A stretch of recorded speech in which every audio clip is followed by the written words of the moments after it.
Phone call తో మీ బంగారాన్ని విడిపించి ప్రెజెంట్ మార్కెట్ రేట్ కే కొని బ్యాలెన్స్ అమౌంట్ ని క్యాష్ గా లేకపోతే సమానమైన బంగారాన్ని మీకిస్తుంది అక్షయ గోల్డ్ హబ్. గ్రీన్లాండ్ను స్వాధీనం చేసుకునేందుకు కుట్ర చేస్తున్న అమెరికా అధ్యక్షుడు డొనాల్డ్ ట్రంప్నకు డెన్మార్క్ గట్టిగా హెచ్చరించింది. అగ్రరాజ్యం బలవంతపు చర్యలకు దిగితే తమ సైన్యం తుపాకులతో సమాధానం చెబుతుందని పేర్కొంది. ఎవరైనా తమ భూభాగాన్ని ఆక్రమించేందుకు ప్రయత్నిస్తే ఎవరి ఆదేశాల కోసం వేచి చూడకుండా కాల్పులు జరపాలని సైన్యానికి ఆదేశాలు ఇచ్చినట్లు డెన్మార్క్ ప్రకటన చేసింది.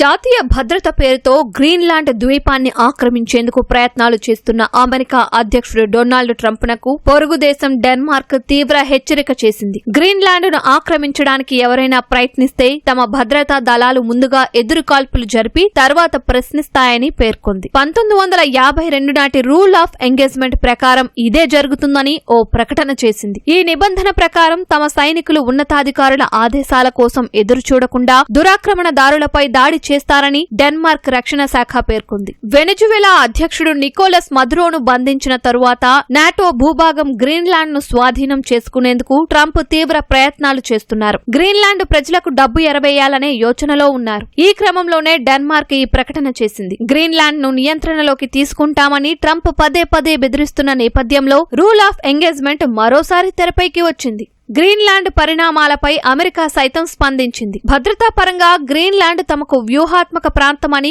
శ్వేత సౌధం మీడియా కార్యదర్శి కరోలిన్ లెవిట్ తెలిపారు. ఆర్కిటిక్ ప్రాంతంలో రష్యా చైనా ప్రాబల్యాన్ని తగ్గించడానికి గ్రీన్లాండ్ పై పట్టు అవసరమని ట్రంప్ భావిస్తున్నట్లు చెప్పారు. దీనికోసం అవసరమైతే సైనిక శక్తిని ఉపయోగించడానికి వెనుకాడబోమన్నారు. అటు గ్రీన్లాండ్ స్వాధీనంపై కీలక వ్యాఖ్యలు చేసిన అమెరికా ఉపాధ్యక్షుడు జేడీ వ్యాన్స్ దేశ ప్రయోజనాల కోసం ట్రంప్ ఎంత దూరమైనా వెళ్లడానికి సిద్ధంగా ఉన్నారని తెలిపారు. వచ్చే వారం డెన్మార్క్ అధికారులతో సమావేశం కానున్నట్లు అమెరికా విదేశాంగ మంత్రి మార్కో రూబియో తెలిపారు. సైనిక చర్య జరపకుండా గ్రీన్లాండ్ ద్వీపాన్ని స్వాధీనం చేసుకోవాలని ట్రంప్ భావిస్తున్నట్లు చెప్పారు. అమెరికా చర్చల ప్రతిపాదనను డెన్మార్క్ స్వాగతించింది.